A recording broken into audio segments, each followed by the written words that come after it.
So as it turns out, Kamea was the one operating behind Centrella, and it was Kamea who wanted the Argo as a symbol and for its BATTLETECH.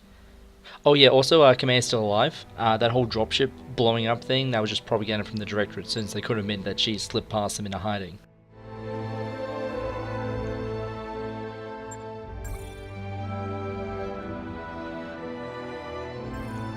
More good news, Kamea has bought out our debt, meaning that we can travel around the rim, and Murad found a beat-up Centurion on the Argo. Ready to fight, Commander.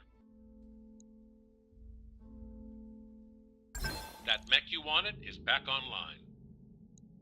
With that, plus that brand new Shadowhawk, we have a full mech bay. It's actually too full. We only have space for 6 mechs total, but the choice here is easy. We have the Locust crammed into storage, either as a spare for the worst case, or sort of for a bit of extra dosh. You also have the option to scrap mechs, which gives less money than selling it, but is handy if you like the funds and are a ways from a store. So we get Yang started on the repairs for 8 days. Jesus. Well, that's the price for overheating. Every single part of that spider took damage, so there needs to be time to fix all of it. We also have another chat with the crew, see how they're feeling, and my mech warriors gets a couple of skills. Duncan finally gets multi-target, Behemoth gets her last level 4 skill put up, Decker takes Evasive Paladin to become a true scout, and Glitch joins Behemoth for becoming a jack of all trades. And we check out the ongoing contracts, of which one's available right here at Alloway. Which is a bit of a problem because I have 2 mechs being repaired, and another one that's devoid of weaponry. So 3 total. Now the smart move would be to wait, get the Vindicator repaired in 3 days, and then take the job. But truthfully, I have a fully armored Centurion that Decker can still use to punch things, and to scale with he still has his sensor lock ability, and he'll be backed up by 3 fully armed mechs. It'll work, it's a convoy ambush, so we just have to block the road and he can stomp anyone who gets near him.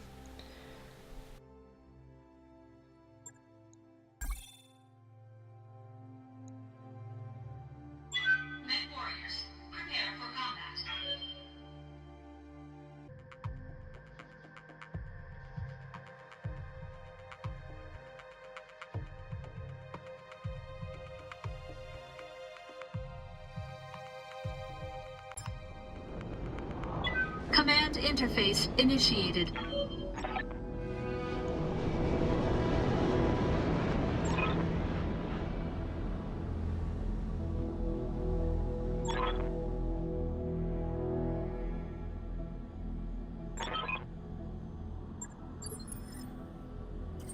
So convoy ambush operations are real simple. You find the convoy, you stop them from reaching their extraction zone. In this case, they'll likely be hooning up this road. As you can see, that's where their extraction objective is, and you can actually even see them moving with the other objective marker. Now it can get tricky in some instances if you're not fast enough to interdict, as the vehicles do get massive move bonuses on roads, and most of the times there are roads in these missions. The lighter vehicles can even go a full screen length in 1 turn. Fortunately, we managed to get in the line of sight of the road well before they get past us, so now we just set up a gun line and hammer whoever comes at us, hopefully one at a time. And turns out a Locust was able to dash in from beyond sensor range to being in our line of sight. So the fight is on, and our medium lances at a minor disadvantage, since everyone's stuck in phase 3, so the enemy gets to go first. It's what you get for bringing bigger mechs.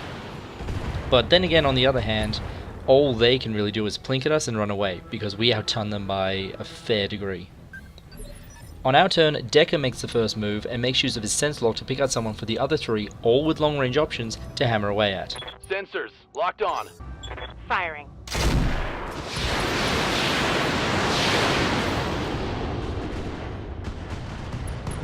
Okay, scratch that. Behemoth can 100% solo a One Locust. less target. Going turbo. This does let the others push in, however.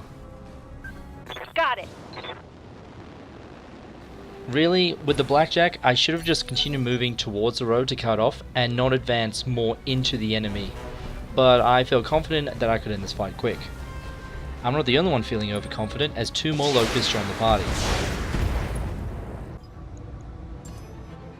Got a lock. However, a bit of sensor locking On my and a way. headbutt from the BJ, and both are completely vulnerable. Going toe to toe. Uh-huh. You know the best thing about multi-target? Bracket builds like the classic Shadowhawk, they are all kinds of useful.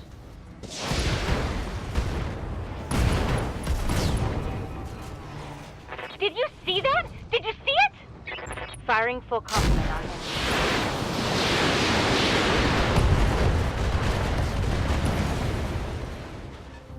So now we come to grips with the convoy itself, consisting of at least one medium tank and a Manticore heavy.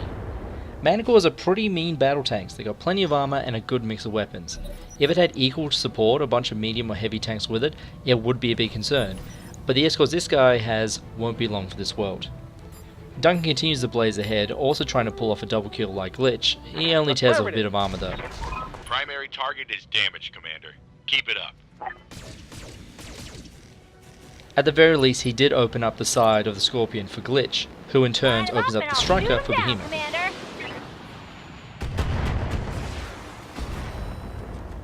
Scratch another target. LRMs are one of those tools where if you're using the small launcher, it does diddly. Now if you're using the big ones, that's a whole lot of diddly.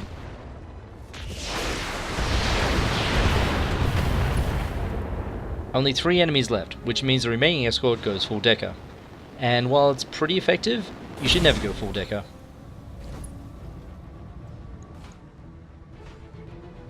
Time to fly.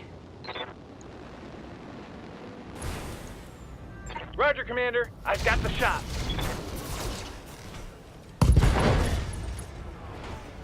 I mean, not that the real decker does much better. With the Spider down till next turn, we focus down the Manticore. This should be And good. I have no idea what happened to that AC shot.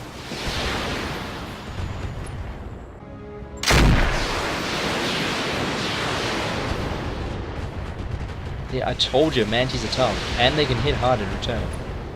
Meanwhile, the heat prevents me from pouring more fire onto the Spider, in favour of plinking some armour off the tank. So he survives the slight glitch.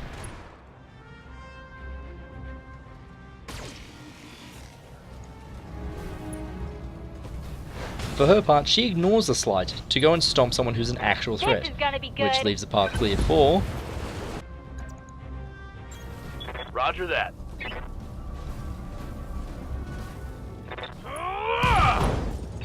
Oh hey, that's actually a pristine Spider. We can totally salvage that. I mean, we're not going to, but, you know. The last man standing is a Bulldog, who locks out to give Duncan a slight concussion. Oh, I'm bleeding, Commander. In retaliation, Decker shows what can be done with a weaponless mech. Targeting for As long as you physical got attack. fists, you've got weapons. Get your lance to the LZ, Commander. I'm coming in hot. Enemy vehicle destroyed.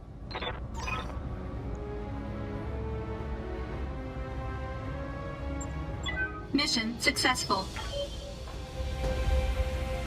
Overall, that was a solid mission. Both Duncan and his ancestral mech are out for a while, but nothing too serious, as I'll soon elaborate on. As for salvage, once again, SRM-6s, and a few more weapons that I'll put to good use right now. Because Arano has a plan to hit Weldry. Now I made a promise to myself before I started this LP. Don't dawdle. When a priority mission shows up, get it done. Because you can leave them sitting there for months to level up and get gear on random missions. But honestly, it's better to do the early ones ASAP. And I believe it's this mission where the main reason why you want to do them ASAP comes into play.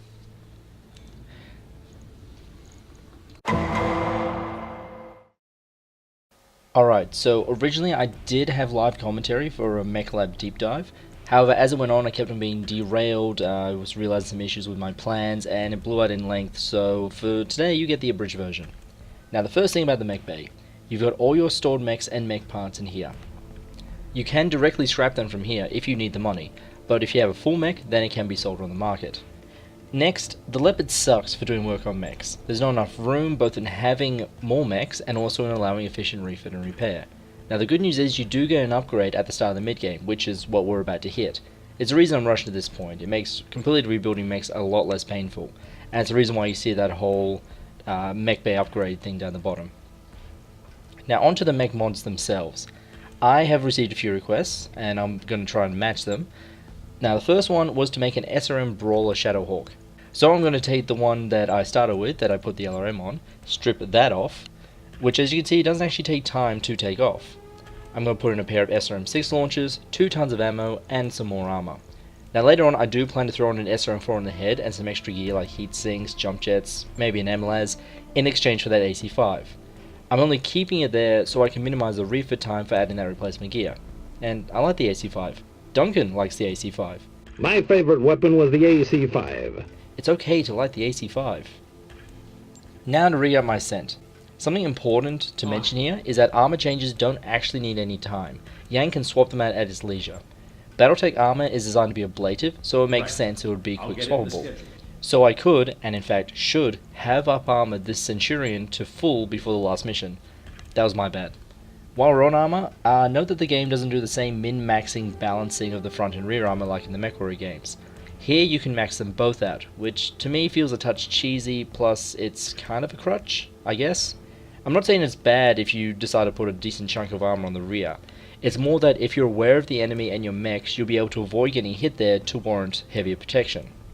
Of course, I can't get enough of melee, so yeah, I'm not exactly the best at avoiding getting ass blasted. Anyway, Centurion gets the LRM-20 Plus and an LRM-10.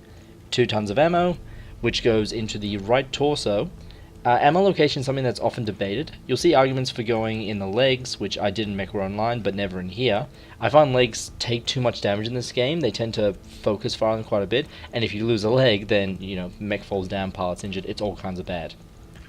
Other people say in the arms, because an ammo blow in the torso will take out the arm anyway. I still prefer to stick it in the side torso. They're generally better armored overall, and you can improve the odds with positioning. Again, I've seen that argument with legs as well, but I just prefer the torso. Now, normally I put it where the weapon is, but there's nothing on the Centurion's right, and I don't want to risk losing my fancy LRM-20. I also throw in a heatsink, since a crit has a chance of damaging something, and by putting in the heatsink, I'm reducing a 66% chance, instead of a 100% chance, for the ammo to blow up. Gives it that tiny little buffer. Now, best case, by the time they chew through its armor, the ammo will be expended. Now, ammo crits have 2 different results. If it's below 50% ammo remaining, then it becomes damaged and can't be used. But if it's more than 50%, boom. Immediately destroys that section of the mech, and you take a pilot wound. So burning through the ammo is actually recommended, above and beyond the old adage of that they're not paying you to bring back ammunition. I should also mention that the game technically has case, which is an add-on you can use in some mechs. I think MechWarrior 4 also put it in by default. Basically, the ammo blows out, it will destroy that section, but the damage won't transfer to other sections. The same as how weapon hits happen. So yes, ammo blows up, you destroy that section, but nothing else will be damaged. So with all those refits, the Centurion's going to take a full month to rebuild. So chances aren't looking good I'm going to have my good lance ready for weldering. So this is where I spent most of my time in this recording. I was just trying to figure out like what the best option is. The ultimate answer? I'm going to go to Detroit for a simple contract, do it with whatever mechs I've got ready that have been repaired. I'm leaving the Blackjack and the Spider unmodified at this point so that they are available. Then once I do this Detroit contract, I'm going to go straight to Weldery, and by then, Centurion, Shadowhawks, they should all be primed. So with that nice buffer to my work time, I decided to hold work on the VIN to modify it as well. You can start repairs anytime, though obviously they'll still have some damage to be fixed. You can actually send in damaged mechs for missions, but it has the risks of, obviously there's less structure. The Vind is going to be a special case. I was asked to build a punch block for Decker. Now right now the Vind with its punch arms and 2 support slots is my best option. Now I'll elaborate on the weapon slots while we're here. There are 4 types: ballistics for autocannons, energy for lasers and PPCs, missiles for missile launchers, and support for small close-in weapons, which is explicitly the SLAS, the MG, and the Flamer. These are the ones that can punch while you're meleeing, which is what Glitch has done a couple of times with her SLAS.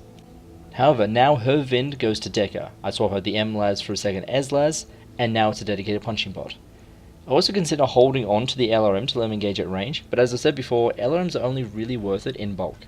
The tonnage saved goes to extra heat sinks for the PPC that I am keeping, and some more armor, especially on the legs. Now we have a decent DFA machine that can add to a firefight with its remaining big gun. Now why did I want that LRM? Bracket builds. It's an old concept that BattleTech uses a lot, and players fucking hate. The former is because it lets you work at all ranges. You have options for long range, short range, high heat, chill environments, all that kind of thing. You see a lot of the canon battle mechs designed with those multi-ranges in mind. The latter hates it because all it does is make you ineffective in all situations. Now the Hunchback is good because it lets you murder in close. The Awesome is good because it lets you murder at long range. The Shadowhawk sucks because you do pilly damage at long range, anemic damage in close, and you don't really belong anywhere. This is why people like boating. They rig up a mech with a shit ton of a single weapon. The kind of thing that the sway back, the hunchy with all the MLAs, is designed to do, and it does extremely well. Now with HBS's game, however, bracket builds can function exceptionally well if you have someone with multi-target. Doubly so when you consider how evasion works. Splitting fire isn't an effective strategy really, but being able to strip evasion from multiple enemies to let them be easier to hit is massive. Again, Glitch has done this a lot in the past, and I'm a big fan of using it. And if you have a lot of enemies that are chipped away but not completely dead, again, very handy. Now the next on the chopping block is that Hawk that we looted from Axelis. Nothing overly special. All I'm thinking is that I have two close-in brawlers, the Punch Finned and the SRM Hawk, and one long-range hitter in the Scent. So I'm going to make this one to directly support the Scent, strip out the SRMs and some heat sinks, cram in an LRM-10. This will let the ton of LRM ammo last twice as long as it did with the 20, and I've got the room for a single backup laser and some more armor. My heat efficiency drops, but if you mouse over the bar, you do get some nice info. Fair warning, I do actually think that this info just comes from the mod extended information and isn't in the base game. Still, it's a really handy thing to have. What this is telling me is that I can alpha strike constantly without issue. But if I move, or worse yet, jump jet, then the heat will build up. So that's perfectly acceptable. Now this does go slightly against the popular opinion, I guess you'd call it, which to me is a slight misuse of logic, in that people want to have things that are completely heat neutral. Something that doesn't matter what they do, they will not actually overheat.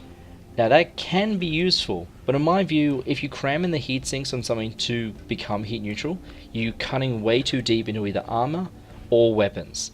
Now there are some mechs that are designed to run heat neutral. They have a lot of autocannons, ballistics, whatever. Or they're designed as punch bots, and they can run heat neutral. However, when you start talking about missiles and lasers, they're still going to generate a lot of heat, and if you start adding in the heat sinks so that way you can just constantly alpha strike all the time, then you're probably not doing as much damage as if you had a loadout that you can do sustained fire for maybe 2 turns, and then you need to start shutting things off because heat is becoming a problem. The reason why I prefer the latter is that, again, overall, if you're able to do more damage to the enemy, then you can end them that much faster, which means there's less time for them to shoot you, less time for taking damage, less repair time, medical leave for the pilot, increased odds of losing equipment, mechs and pilots, all kinds of bad stuff. It is, again, comparative to XCOM. You want to end a fight as fast as you can, which is why offensive gear is generally better than defensive. You still want defensive in case things go to shit, but if you have enough options and can do enough damage to just end a fight, then they're not going to shoot at you, in which case protection is meaningless. So there we go. 4 custom mechs, 2 for close in, 2 for support. As for the other 2, they're being repaired, but I will probably look at modifying them up later, since it probably will be a little bit until we start getting more salvage and can replace them with better mechs.